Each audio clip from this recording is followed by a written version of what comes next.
on CBC Radio. I'm Bernice Hillier in Corner Brook, filling in for Adam Walsh. It is Tuesday, August 13th, and you know Tuesday means we are opening the phone lines for your gardening questions. Get ready to call in.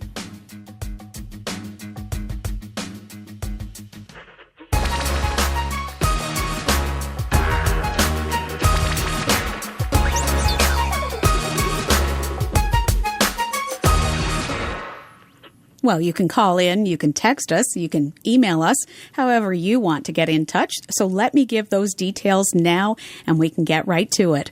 The numbers to call are 709-722-7111 or 1-800-563-8255. You can text us during the live show, 709-327-8206 is the number to text us your questions, or you can just tell us how your garden is growing. Send us an email. The email address is thesignal@cbc.ca. Now, Tim Walsh is our gardening expert today, ready to take your questions or find out how your garden has been doing.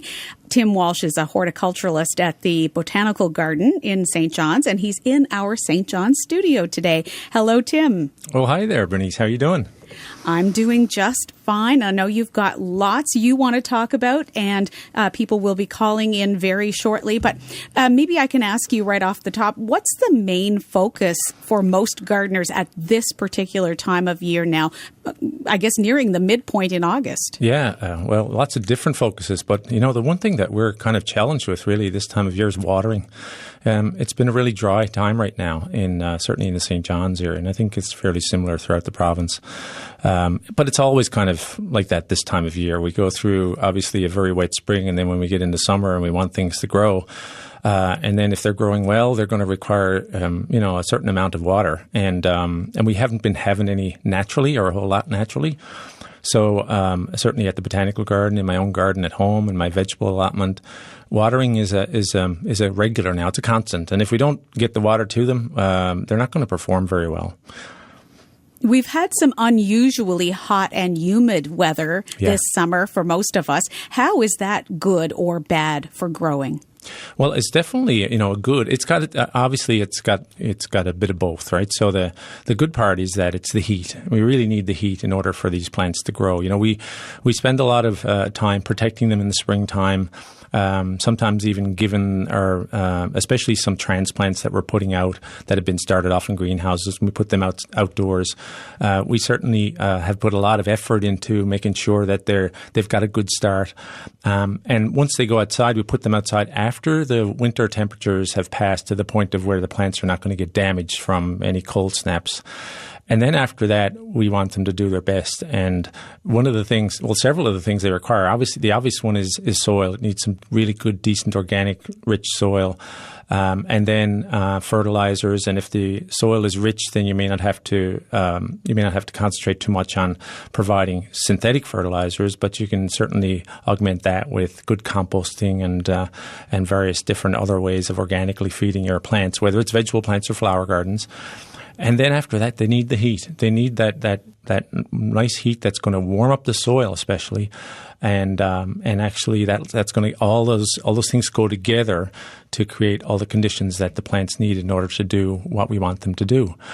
And then along the way, they obviously need to stay hydrated, just like we do. If you think about us when we're out in the hot days, we tend to hydrate ourselves a little bit more than we would normally, and so we drink a lot of more, liquids, and of course plants need the same, and so they take that up through their root system. So we really need to try our best to make sure that the moisture is in the soil so that the plants can take it up, not just on the surface of the soil. They really have to make a really nice deep watering so that the water goes down to where the roots are. And if you have good organic rich soil, then that soil is able to absorb that moisture and hold on to that for a longer period of time, giving the plants a longer hydration over a longer period of time. And then of course, when you start to see signs of that starting to be used up and the soil is starting to dry up, then you give them some more. So it's just monitoring that and make sure that they get the moisture that they need.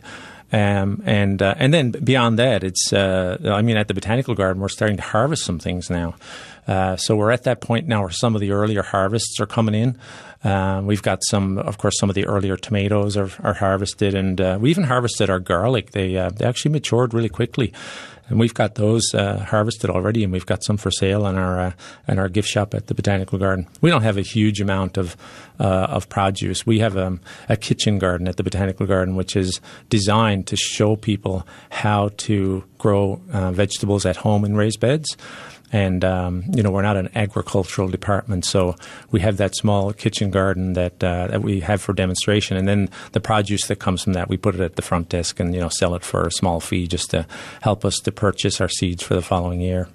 Tim, I'm glad you had a chance to mention that. That's great to know that you do have small amounts of produce available for purchase by people on a daily basis. That's right. You are listening to The Signal on CBC Radio 1. We're talking about gardening. Tim Walsh is our gardening expert today. He's a horticulturalist at the Botanical Garden at Memorial University in St. John's.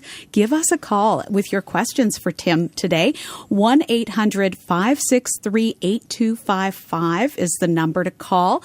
You can text us as well, 709-327-8206. We have a caller on the line from Carbonear. Neil, hello. Hello, how are you doing?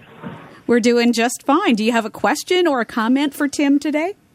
Well, it's to start off with. It's 26 degrees here today, and 88% humidity. So it's a little bit on the warm side. It looks like we're going to have rain, which we definitely need. We just spoke about that. Yeah, we sure do. I don't know what it's like in your way, but it's desperately dry out here. Oh, it's the same here, Neil. Yeah, it is, isn't it? Brutal. My English plum boys, blackberries, they're quite small. Right. I think I really believe that it's just because there's just no moisture in the soil. Yeah, absolutely. And no doubt. But then again, I got green peas, and I've had green peas dry up in the summer because of the heat. Yeah. I don't know if you've ever seen that, but mine are flourishing this summer. Well, it's a bit of a strange summer. The water table is really down too. It is. We need rain for not only the gardens, for the water supplies and everything else. Yeah, everything needs it. We in this show we tend to think mostly of our gardens, our built gardens, but our forests need it, our meadows need it. It's one of those things. We love the summer heat, but it's also. It'd be great if we could find that balance. So we need, ideally, it'd be nice to get, a nice deep rain in the nighttime when we're all sleeping, and then we get up the next morning to a nice sunny day again, and we have that a few nights in a row. That'd be ideal. That'd be ideal, yeah. I just one other thing about that. Do you notice that there's not many apples this year?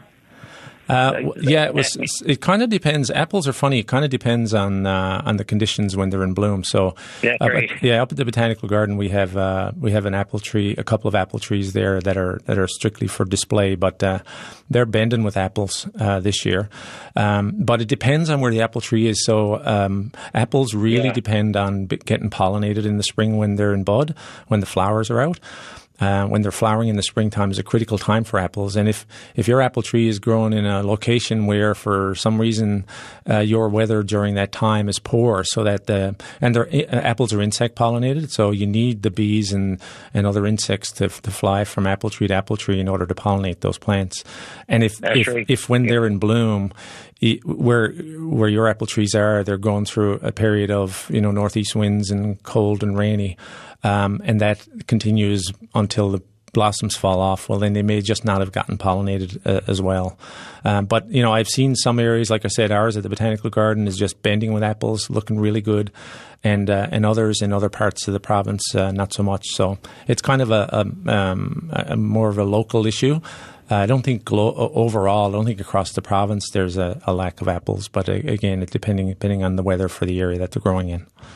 Yeah, because my apple tree, when it was in full bloom, we had about 3 days of 5 or 6 degrees and rain, so there's no bees then. Right? Yeah, there you go. It's funny, you see other trees in the neighborhood here, like it seems like the old-fashioned crab apple trees, they seem like they have apples anyway. They're obviously, that's right. They're a little bit tougher.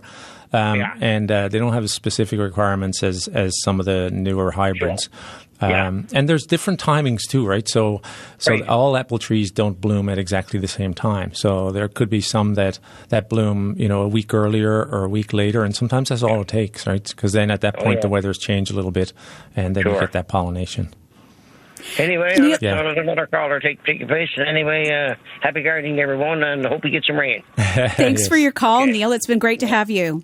That's Neil calling in from Carbonear, and we do have another caller on the line. I'll give the number, though, as well, so that you can get your call in the line. 1-800-563-8255. Get those calls in early so we are sure to be able to answer your questions. Tim Walsh is our gardening expert today. He's a horticulturalist at the Botanical Garden in St. John's. You can also text your questions to us, 709-327-8206. We have Yuvadi on the line now from Glovertown. Good afternoon, Yuvadi. Hello. Cooler and hopefully we have rain. That's cool. Yes. So my question about peas.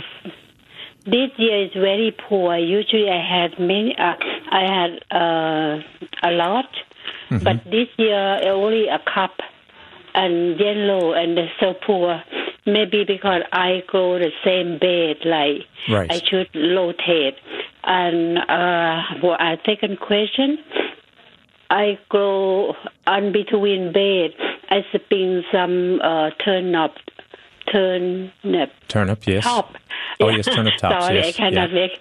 So they grow very well. Now I cut them. We've had to put in a freezer.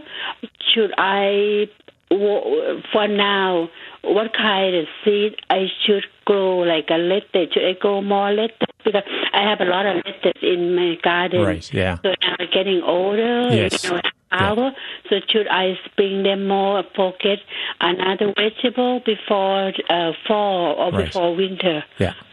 Yeah, okay. So your first question about the peas, it's a good idea always in our vegetable gardens to rotate those crops so that we're not growing exactly the same plant in the same space every time, because plants have specific needs from the soil, and they will sometimes take up a particular element from the soil, whether it's nitrogen, phosphorus, potassium, magnesium, aluminum, whatever it is that they're taking up from the soil. And also there's that issue of whether the soil pH is high or low from bed to bed. And so you might get really good results in 1 year for growing something in a particular bed. What happens during that season is that the plant is absorbing all the nutrients that it needs in order to produce the crop that you want it to produce. And then it depletes the soil of that particular ingredient. And so if you are not then rebuilding the soil each year and just replanting the plant back in the same soil, then you may start to see lower crop results as a result of that. So it's always a good idea to move plants around in your vegetable garden, and you don't necessarily have to move them great distances, but certainly if you have like 2 or 3 raised beds, then just do a crop rotation each year so that it takes 3 years for those plants to get back to that same bed again. That would be very helpful. Yes, and in terms of something to plant after your turnip tops, absolutely, something fast, because, we might look at the calendar and say that it's, almost mid-August now. We've got, about a month and a half, and a month and a half in the springtime is very different than a month and a half in the late summer and early fall, because the days are starting to get shorter. And the soil temperatures are slowly starting to decrease. And so that slows down the speed at which plants can develop. And one of the fastest plants to grow in the vegetable garden is lettuces. So if you would, and you're right, the ones that are growing up to this point that you're harvesting, they're to a point now, if they're older, that they're starting to get a bit bitter as they get older. And so it's a really great time, actually, to sow some new lettuce right now, because it's warm enough. Lettuce likes heat; it'll germinate quickly, and you'll likely get a few harvests from that before it's cool in the fall. Yuvadi, does that answer your questions? Yeah, that's a good idea. And I also have a lot of tomato for I put outside. I put some capelin and they look healthy. And now they produce a lot of fruit now. So I have so many outside doing well. Excellent. But then I have room in the greenhouse. I just transplant one. You know, the pear shape of tomato? Oh, yes. Yeah, so I transplant yesterday. I hope they're okay until before winter comes. Yeah, they should be fine, especially in the greenhouse is a little bit different too, because in the greenhouse they're protected, so they don't have any kind of effects from the outside weather. So it's a more constant temperature in there. If you happen to have a cold wind some night, well, those plants in the greenhouse are not affected by that at all. So they should definitely, assuming that there's no insect problems and other issues that tomatoes can sometimes have, if they don't have any of those problems, then they should certainly mature at an even rate. And even if you still have them into the fall, our falls can be really warm and lovely and sunny here. It's just that the days are a bit shorter, but because they're in a greenhouse, then I expect you'll get some good harvests from those eventually. Yuvidi, thanks for your call today. Thank you. Bye-bye. Bye-bye. That's Yuvidi in Glovertown today. And I want to read a text that we have received. And Tim, maybe you can make some comment about this. Okay. The text says, and I'll read it exactly as we've received it, what fertilizer and when to fertilize June-bearing strawberries? Well, strawberries are an interesting plant. So they obviously start off fairly early in the spring, and if they're not overcrowded, because strawberries are a type of plant that need to be dug up on a regular, not every year, but probably maybe every third year, probably, because what happens is they're runners, and so they tend to take off, and you'll get one plant, but then all of a sudden you get these thread-like stems that grow over the ground, and then you have 4 plants, and then you have 12 plants, and then all of a sudden you have an overcrowded bed. So that's a separate issue, but I think it was important to mention it because you can sometimes fertilize these overcrowded beds and you still won't get the results you're looking for because the bed is too crowded. So that's the first thing. But strawberries do really well with a general purpose fertilizer. So one of the common fertilizers, and we mention it here all the time on the gardening show, it's 6-12-12. It's a formulation, and it's a granular application. And that's not a huge amount of nitrogen because that's the 6 in this formula. That's 6% nitrogen. But the other is phosphorus and potassium. And the main one there is the phosphorus. And the phosphorus is what encourages root development in plants. But it also, in this particular case, and in all cases, it encourages flowering. And you can't have strawberries without strawberry flowers. And so you really need to get that fertilizer in there early in the season when the plants are starting to grow, so that when their leaves unfurl and they start to grow leaves and they're about to produce flowers, they'll produce lots of flowers because they have that nice phosphorus fertilizer. And then, of course, after the flowers, then you'll get pollination and you'll get that wonderful fruit set. And hopefully the slugs and the robins don't eat them before you do.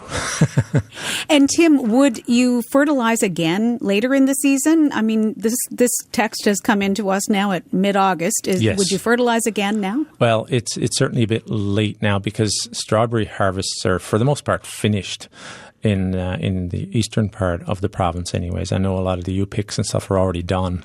So it is kind of something that you would do early in the season.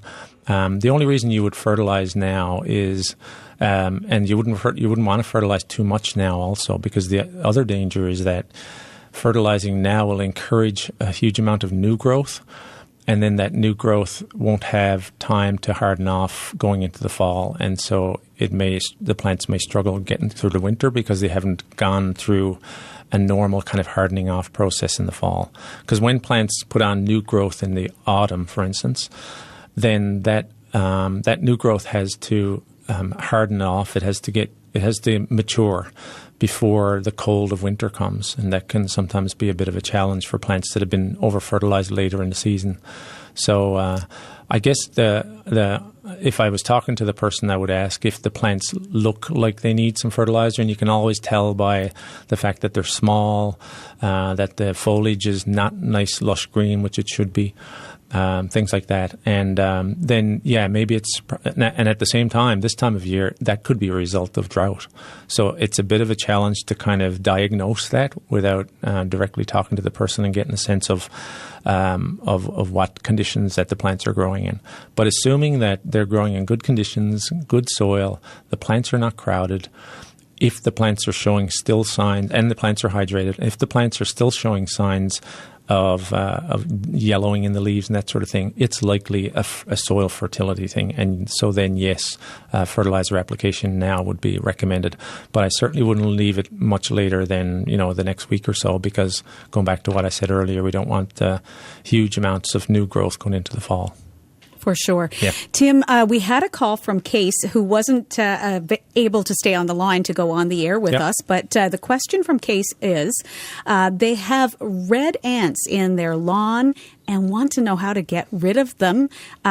Case says they can't seem to find the nest. Oh, interesting. Yeah. Well, ants can be a little bit tricky, just because they are hard to find sometimes. And, unless you go out there and really spend some time out there and follow them, you'll probably likely find them, maybe. But the nest could be coming under the fence, and it could be from your neighbors. You don't know. They can travel a great distance. These ants are pretty strong, and they're pretty organized, and so it's definitely a bit of a challenge sometimes just to find them. I've had really a great result with the boric acid and sugar mixture, and it's not really a complicated mixture. It's a tablespoon of boric acid and a tablespoon of sugar, and you dissolve that in a cup of hot water. And then you just put cotton balls, just dip cotton balls in that and lay them on the tracks of the ants. And what'll happen is that the ants will be attracted to the sugar, and they'll take it back to the nest, because that's what they do. They're out and about foraging to take food back to the colony. And they will take back the sugar with them, of course, but attached to it is the boric acid, which is poisonous to the colony. And if they take back enough of that, then it will take care of the colony. It takes a little bit of time, but it's a very easy and safe way to take care of them. You can also place the cotton balls in areas where the rainwater is not going to dissolve it, so you can even put it under a board, or even just get a little like a yogurt container and cut a little door in it and turn it upside down so that the ants can get inside, and no other animals, or especially, like I said, the rain is not going to get in there and dissolve all the boric acid and the sugar. So that method works well. Depending on the size of the colony, it may take a few weeks, but I'd certainly I'd go that method first. And there's all kinds of other methods of extraction. If you can find the nest, you can literally disturb it by digging it up. I know some people who simply because it sounds kind of. I'm sure there's lots of people listening to this and thinking, well, ants are very important. They're necessary for our environment, and I completely agree with that. But in our built environment, it's really challenging for everybody to kind of coexist together without some aggravation. And so sometimes we do have to extract those insects. And if you know where the colony is, it's simply a matter of boiling a kettle and pouring several kettles of water down into that colony. And if you may have to boil it several times, but the hot water will eventually get down. And what you're trying to do really is take care of the queen. And once the queen is gone, then the ants will most of them. Well, this method will also take care of a lot of the workers as well. But you will certainly, if not completely eradicate them, you'll certainly reduce the numbers to a more livable level.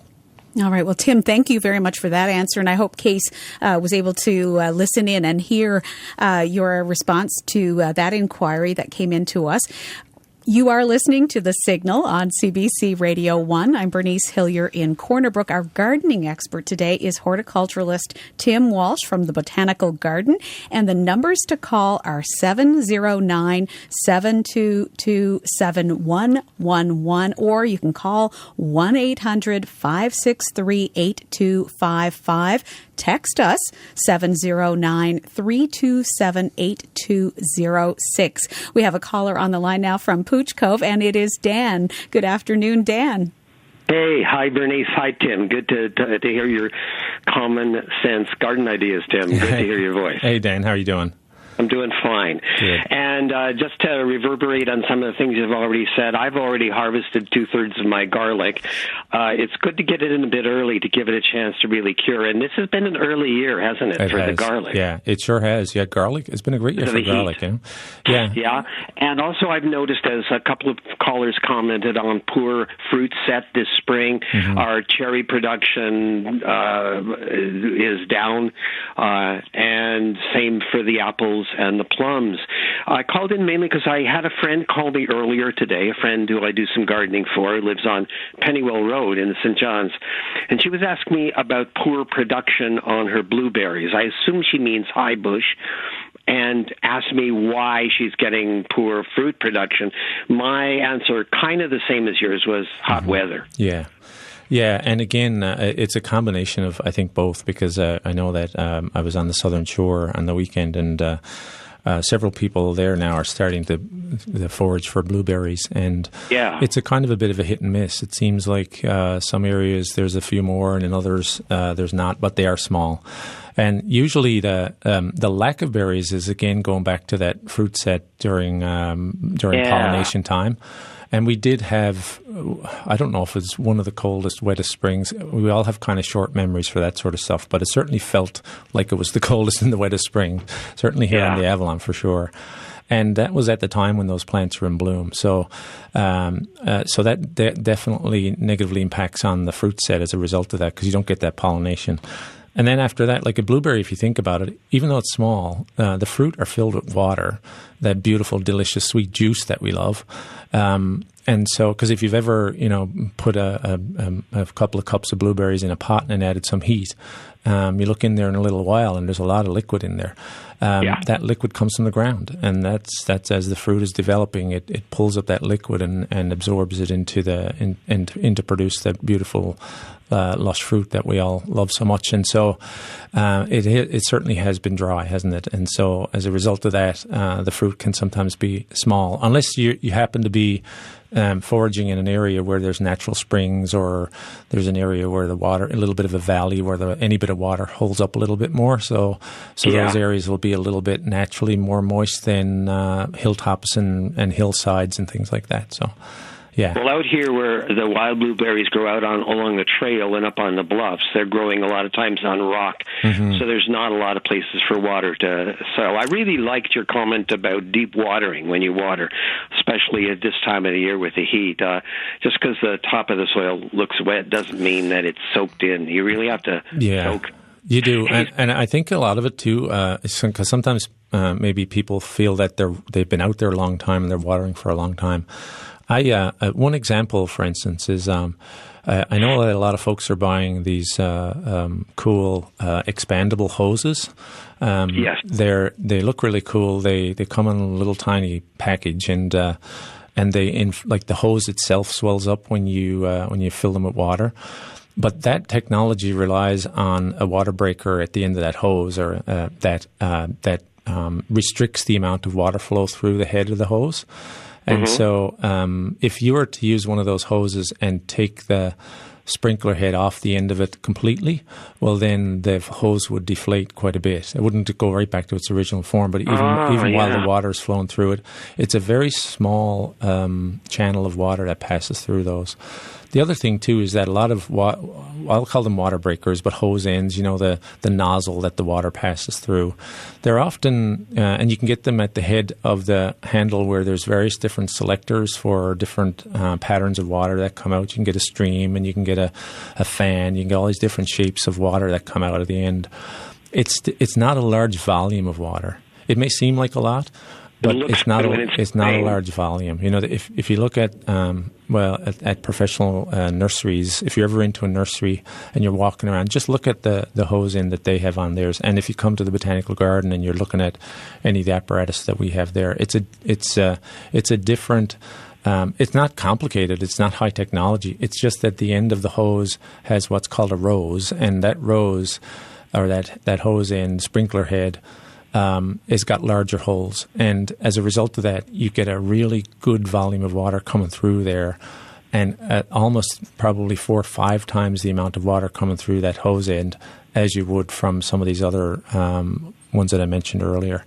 And so oftentimes, gardeners may feel like they're applying a lot of water, but they're really just watering the surface. And I didn't realize this as a very young person. And when I went to the botanical garden first, I worked with some amazing horticulturists, and they always encouraged me to check the soil. So don't just walk away from it when you think you're done. Actually, just take your fingers and poke it down into the soil. And oftentimes you'll be surprised at how little water has penetrated down into the soil itself. So it does take quite a while. Method as well. It's the finger test to make sure that it has soaked in. Yeah. For a 20 square foot, a 3x7 bed, I used to tell my son when he was watering, a minute per bed to make sure. But as you point out, it depends on what the rate of flow is coming out of the hose in terms of how much water gets delivered. Yeah. Hey, I have one final question for you, and this is something that I recently learned or came across. I was visiting someone who lives along Monkstown Road, and he showed me his little patch of Solomon seal, and it was absolutely glorious, thick with Solomon seal. He said, I had such a hard time getting the gout weed out, but I found the solution. Oh. Of course, my ears perked up. Everybody's struggling with the gout weed. I said, what did you do? He said, I boiled a kettle, and I poured boiling water, hot water, not still boiling, down onto the soil, and it killed those white roots that the gout weed uses to spread, and it worked very well. Now, I've never come across a solution for gout weed. Would that work, and if so, why? That's my question. Yeah, that's interesting. I mean, I know that hot water can absolutely be a detriment to plants, and but the fact that were these gout weeds growing amongst the Solomon seal? He indicated that they were, and I wasn't there to see it. Yeah. But it was thick with gout weed, but I wanted to clear it out. Yeah. And he reasoned that because those runners, as it were, those roots that run parallel to the surface, are very close to the surface, they're sensitive, and he poured the hot water on them, and it killed them off in the spring, and then everything else grew as a result. I guess I'm going to try that because we definitely have gout weed in our garden. But Absolutely, I just thought it was worth a try. I would use the method that like if you got something from the store that says it's good for cleaning your couch, and they always say try some inconspicuous place first. Do the back of the couch first. To make sure that it doesn't change it a different color. So try a little section that if something goes wrong, then you're not too worried about it before you certainly do the whole thing. But boy, if that works, that'd be a great solution. Well, Dan, thanks very much. Okay, bye. Thanks very much for calling in. And we have a number of questions that have come in by text, so I want to be sure to get to them. You're listening to The Signal on CBC Radio 1. There is still time to call in. The number to call is 1-800-563-8255. I'm Bernice Hillier in Corner Brook, filling in for Adam Walsh today. And Tim Walsh is our gardening expert. He is a horticulturalist at the Botanical Garden. And Tim, question for you. You were just talking about watering, so perhaps this is going to be one that you can answer fairly quickly. Bill says, I never know how much and when to water potatoes. I use a garden hose, a small garden, 10 feet by 10 feet. Suggestions, please. Yeah. Well, a finite amount of time and water is difficult to say for sure because, going back to what we just talked about, what is the person using for water, for a watering device? But generally, potatoes are a fairly strong plant. If you think about them, they've been growing in Newfoundland in a variety of different soils forever. And they're deep-rooted plants as well. So the benefit of that is that those roots are down deep where there's moisture holding up in the deeper soil. It's the plants that are growing in the top foot of soil that are a bit more challenging when it comes to summer droughts, like things like lettuces and broccolis and things like that don't have a really deep root system. So I would suggest that a couple of really deep waterings, assuming that we went through 7 days of really dry conditions like we're having right now and really warm conditions that the plants are using a lot of moisture, then a couple of deep waterings. And a deep watering is such that you know that water is getting down deep. So I can't say put this many gallons on, or I can't say put this much, go out there for this amount of time, because that's more, the time would be determined more by what kind of watering hose he's using and that sort of thing, the water pressure, all those things. But going back to what we talked about earlier, the thing to do is to do that soil test, to water for, let's say he's out there watering for 15, 20 minutes, and you're back and forth. You're trying not to flood anything out, so you water a section and you move along to the very end, and then you go back and start again. You do that a couple of times, and you're making sure that the water is distributed nice and evenly, so you're getting all the plants. And then turn off your water, go back to the start, and get your trowel out and dig a small little test hole and just get a sense of, well, how deeply has that amount of water gone down? And you'll be able to tell very quickly that that watering that you've done is either enough or you need to apply some more. Because you can tell by the soil. You don't want the soil on the surface is going to be super wet, because that's where the most amount of water has been applied and probably still hanging up there. But if you go down, the length of a small hand trowel, which is like 4 or 5 inches, and that water is the soil down there is still nice and dark, and it's got a good moisture content in there, then that's just fine. But don't just assume. That's the message I guess I'd like people to think about. Don't just assume that you've done a good watering. Really make sure that you've done a good watering by just digging down a little bit, whether it's with a trowel or even if it's nice loose soil, you can just dip your hand down there and see what that feels like.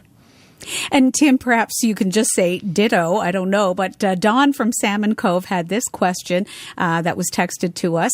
How important is it to keep watering your apple orchard? It's very dry here. Yeah.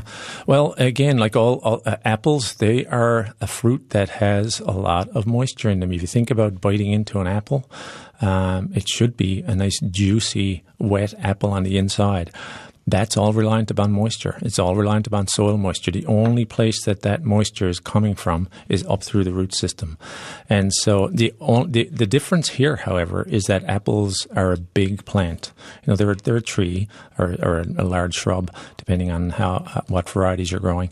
And the roots of apple trees tend to stretch far and wide. And so they'll go out horizontally, and then if the soil is loose and deep, the roots will go deep also. And plants have an incredible ability to find moisture, but you also don't want them to work too hard at trying to find that moisture. And the other challenge with apple orchards, especially if it's a bona fide orchard, is that it's a large area. It's a really large area. So the challenge is the watering apparatus that you need to water a large orchard is different than if I'm at home watering my small, vegetable garden in the backyard. So that's the biggest challenge. And oftentimes, commercial orchards especially in other provinces, yes, they have great above ground piping systems that carry large amounts of water and automatic sprinkler systems and things like that. Then that's different. And that's to make sure that the plants get the moisture that they need in order to develop in the way that you want them to, in order that you'll have a saleable crop in the end. So the challenge for this person is to just again do that soil test, just to see. Don't make assumptions that because the soil is dry on the surface that it's also dry underneath. But in the same breath, we haven't really been getting a lot of heavy rains, so it's likely that the soil is getting dry. And if it's at all practical for him to stretch out some hoses there and put them out there, oftentimes what folks will do, gardeners will do, especially newly planted trees, but also in situations like this, is to do a trickle method where you bring if you just planted a new apple tree in your backyard, you would bring the hose end over to that, lay it at the base of the tree, turn it on so that it's just dribbling out the end, and walk away from it and leave that there for a few hours. And what will happen is that you'll have that small amount of water that's constantly feeding the soil. It's not pooling, it's not flooding anything out, but that moisture will start to soak up and really drench that soil all the way around. And one deep drenching like that a week for an apple tree would be fantastic. We've had some questions come in by text, so thanks very much to Bill and to Don who sent those questions to us. You can do the same. Get your questions in for Tim Walsh. The text number is 709-327-8206. So 709-327-8206. Get those questions in during the show. And if you want to call in, the number to call is 1-800-563-8255. You're listening to the Gardening Call In on the Signal on CBC Radio 1. Tim Walsh, horticulturalist at the Botanical Garden, is our guest today. And we have Michael on the line from Pasadena. Good afternoon, Michael. Hi, Bernice, and hi, Tim. I have a question for you. Yeah. My cucumbers have dozens and dozens of male flowers, but no females. What would be the reasons for that? Well, that's unusual because flowering in plants, is triggered by maturity in the plant, and so once the plant produces any flowers, it generally tends to produce both sexes, and so usually with a lot of plants like that, like cucumbers, like squashes and pumpkins and things like that, they do produce a lot of male flowers first, especially in the early part. Once they first start to flower, you tend to get a lot of males at first. Yep. And I guess that's just, ensuring that once the females come up, they get good pollination. And so mine are 6 feet high. Yeah. And are the flowers new, or are the flowers, because the plants can grow quite a while before they produce flowers? It's producing flowers all the time, right from top to bottom. Wow, and no females. Or bottom to top. Yeah. And I haven't been in the greenhouse, but I take the plastic roof off in June. Yeah. So it doesn't get too hot in there. And my tomatoes in there are doing fine. Yeah, yeah. But not the 2 cucumber plants. My friend, I gave her one of the plants that I grew, and she just let it run on the ground on a raised bed, and she gave me cucumbers from her garden, right? Oh, no. Yeah. I mean, that's great for her, but not so great for you. Oh, yeah. I was just wondering, like on YouTube, they say it could be watering, it could be other stuff, lack of nutrition, but other than that, they're quite healthy. Yeah, well, the thing is that, you gave an exact same plant to your friend, and that plant is producing perfectly, and yours not at all. I have two. Yeah, if you had told me that yours wasn't producing any flowers, then we'd have a discussion about nutrition and the importance of phosphorus and those types of things to encourage flowers. But the fact that yours are only producing males is questionable, and I really don't have an answer for that. I wish I did, because I'm going to have to research that now to find out for sure. Yeah, my zucchinis are doing fine. They're outside, and I pollinate them. They're coming with males and females. Yeah, yeah, and no trouble there, right? Yeah. Well, okay, I'll let you go, and so somebody else can get on the line. Well, thank you very much, Tim. Okay, thanks for your Bernice. question. I'll see what I can find out about that for sure. And if I find the answer to it, I'll send it into Bernice, and maybe we'll just mention it at next week's show or something like that. Absolutely. We'll find a way to get the answer to Michael for sure. Michael, thanks very much for calling in. Thanks, Bernice.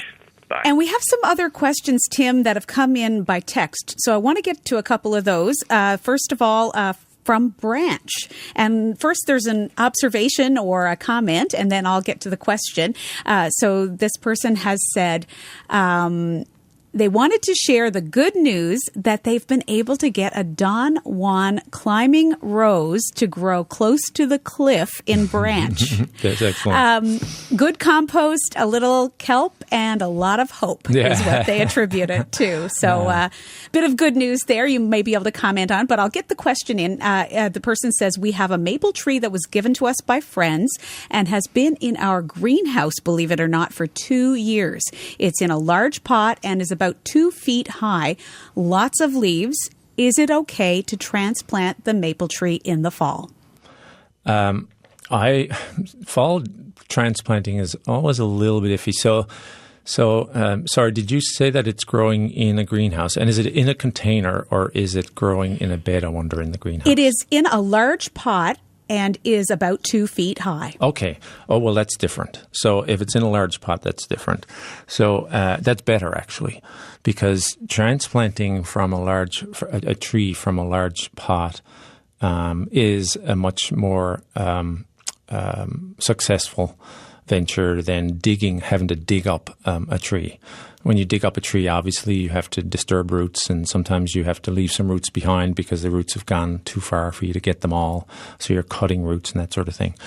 When you're transplanting a tree from a container, then assuming that there's a nice root ball in there, then oftentimes the tree hardly knows it's been transplanted. You're literally just taking it out of one pot and you're fitting it down into a nicely prepared hole, assuming that the hole has been dug a little bit bigger than the root ball itself, and you've got, a nice amount of organic soil at the bottom of that hole, so it's not just sitting on, subsoil that's really crappy. And I mean, I'm assuming that we all have those same conditions when we dig a hole around here, but maybe this person has nice, rich, deep soil.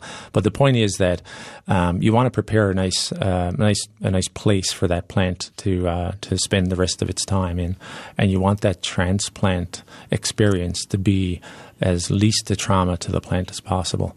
So make sure that you dig a nice open hole for this plant. You can actually even dig up the bottom of the hole a little bit and mix in some nice organic matter, whether that's compost or something like that. And then get that plant out of that pot. Oftentimes, all you need to do is, if the pot's not so big, you can literally tip it upside down, and it will just slide out of the pot. And then upright the plant into that hole. You may have to loosen some of the roots if they're circling around in the shape of that pot, because that's often what happens too. If a plant is growing in a pot for a long time, the roots grow horizontally until they hit the side of the pot, and then they'll start to turn, and you have that circular roots that's happening inside the pot. It's helpful to kind of spread those out a little bit without really tearing them apart. Just very gently kind of loosen those up a little bit. And then fill that in with some of that decent soil, lots and lots of water, and then they're off to the races. And you can do that any time, really, because the plants, again, like I said, because they've been growing in a pot, and it's such less of a trauma than actually digging it up, that they can do that. I'd be inclined to even think about that, sooner rather than later. All right, Tim, we do have some other questions to get to, but I want to give you an opportunity to make a quick comment about the success with the Don Juan climbing rose in Branch. Yeah, well, that's really great to hear because Branch is it's a tough climate there, right? I know the area well. I'm from the southern shore myself, and Branch is the Cape Shore, but both those shores are exposed to some pretty extreme weather, and also there's not a lot of soil, especially near the edge of the coast, and so near the edge of the land where the land meets the beach. So the fact that they've got one growing there, I'm really pleased to hear that. I applaud them for that. I'd be interested to know if they have had to protect the plant in any way, and how I would ask questions like, well, how long has it been growing there? Is this its first season?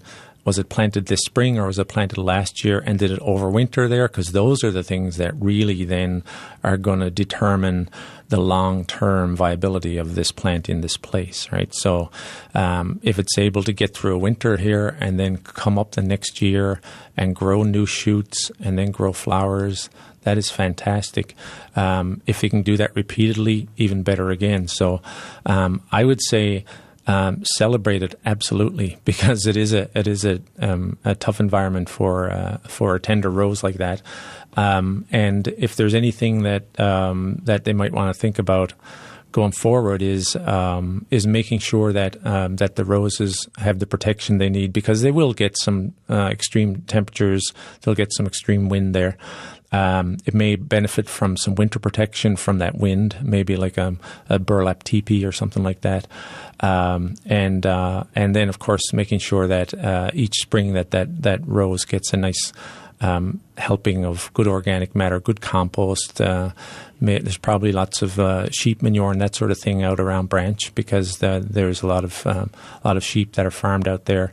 and some well-rotted manure around there in the springtime. And, you never know. Branch could be like the rose capital of Newfoundland.